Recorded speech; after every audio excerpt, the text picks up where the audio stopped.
Hey, this is Kat from Red Mountain Shaman, and I share shamanic wisdom through dreams, visions, nature, synchronicities, intuition, channeling, art, music, photography, and shamanic journeys. Welcome back to my channel. So this channel is mainly about my own personal spiritual experiences and my shamanic practices. So today I wanted to share what happened during a full moon ceremony last night, as well as a channeling from a being who visited me that I mentioned in the last video, and it's Nikola Tesla. And while we were in southern Utah, there was a thundercloud right above us, very close, and the thunder was very close. And when I played the footage back of this thunder on my phone, there was little sparks of light in the clouds. It wasn't full-on lightning, but it was just sparks of light. It was really cool. And that was the moment when we really felt that there was a strong presence of a being or different beings there. So another thing I wanted to mention, in my last video, I did a channeling from White Buffalo Calf Woman, and she mentioned that we should believe her when she says that celebration is coming. And we had a really cool synchronicity that day, and we were getting some errands done at an outdoor mall, and we had our dog with us, and she's this little Chihuahua. And we walked into this plaza where there was a big fountain and live music, and that song Celebration came on that same day. And our dog never acts like this, but she almost started like dancing and kind of twirling around and going up to people, and like she was just super happy, and we're like, oh my gosh, she just never does that. So that was a really fun synchronicity. So I'm going to get into this full moon ceremony. And I wanted to say that before this ceremony, there was some really heavy energy in our home, and I had been really emotional for the whole week after we got back from this wonderful trip that we had with all these spiritual experiences. And my husband and I were just like, oh, it's the full moon. Maybe we just are being called to do a ceremony. So before the ceremony, we did a lot of cleansing in the house, and we always protect our space, and then we call in the ancestors from the four directions, and we use drums and rattles to do this. And so at the beginning of the ceremony, I saw a thunderbird talisman, and then I heard the word Anglican. And I wasn't really sure what this word meant, but I later found out that it's basically the Church of England, and I think it's the Protestant kind of section that was opposed to the Catholics. And then I saw a gathering of people with white robes, that there was like blood dripping down around the neck of these robes. And it was kind of disturbing, but I just felt like this was part of our ancestral line that we needed to heal. And I heard that these were ancestors from England, and then I heard the word Plymouth. So they held out their hands, and they said that we were part of their lineage. And then it really felt like it was kind of like the people who were in the witch trials that were hung. And this is, I think the blood was symbolic of that trauma. And the interesting thing is that the perpetrators of these witch trials came forward, and they asked for forgiveness. And that was really moving. So we granted them forgiveness, and then I saw that both the victims and the perpetrators all held hands, and then the blood started disappearing from the robes. So then after that, a Native American chief appeared, and I heard the word matriarch. And then he explained that women were greatly respected in the past, and that the divine feminine would be returning to earth. And I thought this was a very interesting contrast to the religious way that women are treated. And I learned that 90% of the people that were hanged in the witch trials were women. Then the chief fanned the fire, and he lit 2 torches, and he said, I pass the torch on to you. This can be a heavy burden, but you are ready.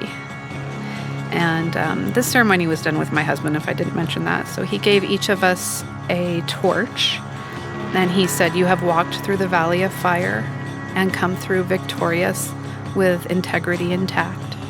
Then he blessed us with strength and will to carry the torch forward into the new earth. He said that we would live to see the earth transform before our very eyes. He said that I have done much clearing between the religious and the indigenous people of the planet, and that it might not seem like it, but it is speeding things along. Then he gave us an anointing with oil, and he made a poultice with eucalyptus oil for healing Michael. And it's interesting because Michael and I have both had issues with our left foot. So I know my husband and I are deeply connected, but that was really interesting. So he knelt down and he did a healing, and it reminded me of Yeshua, the way he was doing this, like in service to us. And I said, well, what is your name? And he said, my name doesn't matter. I'm just a Christed being. I'm connected to God. And after that, he stood up and he asked us to stand humble in our power with humility. And then he made a cross symbol. And he explained that this symbol's been around since time immemorial, before Christianity. And then, I don't know if you've been watching my past videos, you know that Michael and I make music together. And he explained that music is a prayer, and it's a form of alchemy, turning spirit into matter when you're like bringing your inspiration down from the higher realms and turning it into matter. And he also said it's a tool for transformation of self and others. And he explained that a new chapter would be opening. He said that Michael and I have very strongly interwoven paths together. And then he said birds of a feather harmonize together. And he showed me a mat that was woven, and it had tribal patterns on it. And then the patterns begin to change down the mat, representing like a new pattern in life that would, and these patterns seem to change over time, and then a new pattern would be coming in. Then he explained that most religion and churches are tools of dark magicians, and that because I was born into this, one of these religions, I couldn't see this because it was like a frog being boiled slowly in a pot of water. And then he said, kudos to you for listening to spirit and seeing the bigger picture. And he asked me to receive the mantle. And I've heard that with a couple past clients as well, where they were asked to receive the mantle. Then he said that Mother Earth is a healer and to utilize sacred water. And this could be in relation to moving into the age of Aquarius. And I've had other videos that I've made talking about water with white buffalo calf woman saying that the drought would soon be ending. And so I think there might be a connection with her and the age of Aquarius as well.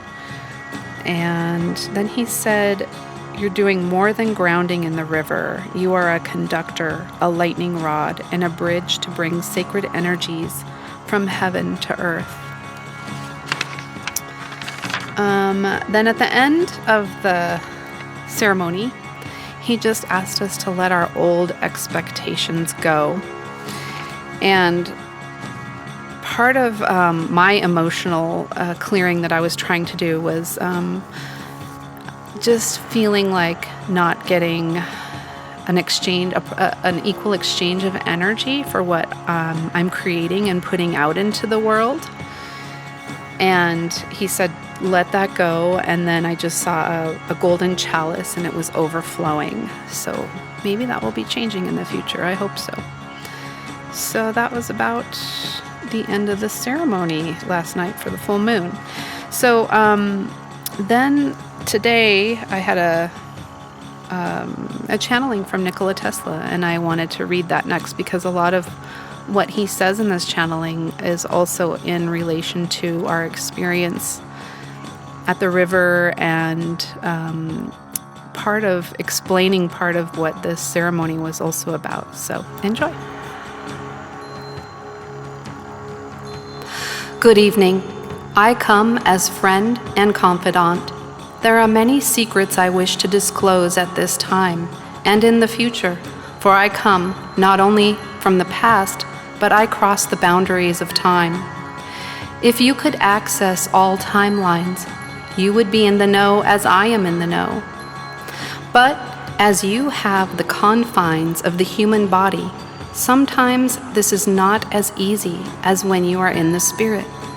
But those who have discovered their multi-dimensional capabilities will understand this more easily. I come with a gift, and this is the gift of seeing into these timelines, and today I want to share what I can see as future probabilities. I share my knowledge with those who have eyes to see and ears to hear, which I must say is still a smaller portion of humanity. But those who can raise their awareness and open their minds may be able to surrender to the spirit of what I am about to share. There are many possibilities or probabilities on your planet at this time. Old timelines are and will be collapsing. The new superhumans will be emerging. By this, I mean that abilities beyond that which you have been accustomed to will begin to show up in unexpected ways to those who have purified their minds and hearts and are aligned with higher frequencies beyond that which Earth has been steeped in for many epochs of time. Generations of trauma and grief and sequestered freedoms will be healed as many begin and continue to clear their ancestral lines, just as you have been doing. The possibilities I speak of will be a result of the clearing that is taking place from past to present to future generations. All lineages are stepping forward for healing, and we of the higher realms and dimensions wish for this work to continue with love and forgiveness. This will serve the highest good of those incarnated as well as those who are disincarnate. As you clear your ancestral lines, and as those who are working on the grids of Gaia, stargates and portals will continue to flood the earth with cleansing energies. Uluru is now a stargate of loving energy that radiates out to her points of concern, forging the way to new timelines and possibilities. She has been restored to her original energy and purpose. We thank you and those who assisted in healing this point of Mother Earth to her original glory. As this stargate continues to open, you will see more and more pink light radiating from her depths and connecting Earth to heaven. Now I wish to speak of my own life for a moment. As you know, my creations were not appreciated, supported, or brought forth into the world as they could have, had it not been for other forces who brought my ideas to a halt. As you are now in a period of clearing these forces that are not for humanity's highest good, you will see more and more co-creations coming to light. This means technologies that are more in alignment with the natural energy of the earth and the cosmos. This means artistic creations that are channeled from higher realms. This means anything that is co-created with the Most High and with the deep knowledge and wisdom for your higher selves and your spiritual selves. Continue to work at co-creating new ideas, new technology, new architecture, new art, new films, new writings, new food, new ways of being, new music, new agriculture, new transportation, new forms of energy, and new ways of governing yourselves with freedom and sovereignty. All is coming into alignment with the Great Spirit, and nothing can stop this alignment. What is out of alignment will fall away, as the new energies will no longer support what is out of alignment with the God force. You are superhuman, and I am superhuman, meaning I carried my superhuman abilities while I was on Earth, but even as they were suppressed, they will once again emerge. The things I created in my incarnation will no longer be lost to humanity. In time, you will see this revealed and manifested. Be at peace in the deep understanding and knowing that nothing can stop the light of creation. Continue to co-create even when you feel unappreciated, unacknowledged, underpaid, and passed by. Everything will be reciprocated in divine timing. Your cup will not only be filled, but will overflow with the beauty of the Spirit, and this will be dear to your heart and mean more than any earthly accolades will. All co-creations made in the spirit of love and service and authenticity of expression are merits in themselves. But know this, and I say this with great excitement and joy. Another world is on the way, and you will live to see it unfold. It's getting closer. Can you taste it? Can you feel it? I can, and I know you can too. A tidal wave is coming. It is a tidal wave of evolution and awakening to the one true spirit that connects and unites us all. And so it is. I love you, and I send you my love to all who hear my words this beautiful day of the lifting of the veil. This lifting will continue to all who seek connection with the Most High. Blessings to you and yours, my dear friend. Blessings unfolding and unfurling towards you. I am Nikola Tesla, servant of the Most High. Thank you, Nikola Tesla. And I wanted to say that when he shows up to me, he often is wearing like a superhero cape, so he kind of has a sense of humor. And I love that he kind of explained what superhuman really means, what it means to be superhuman. So I loved that channeling. It's super hopeful, and I'm quite excited for the future. And I feel so much better after that ceremony. So I hope that you guys will see the power of doing shamanic ceremony for yourself. Even if you don't channel like I do during a ceremony, I still think that intentions are very powerful, and it's a great way of clearing lower energies and healing your ancestral lines. So if you want to support this channel, it really helps out to press like, subscribe, leave a comment. And until next time, have a great week, y'all.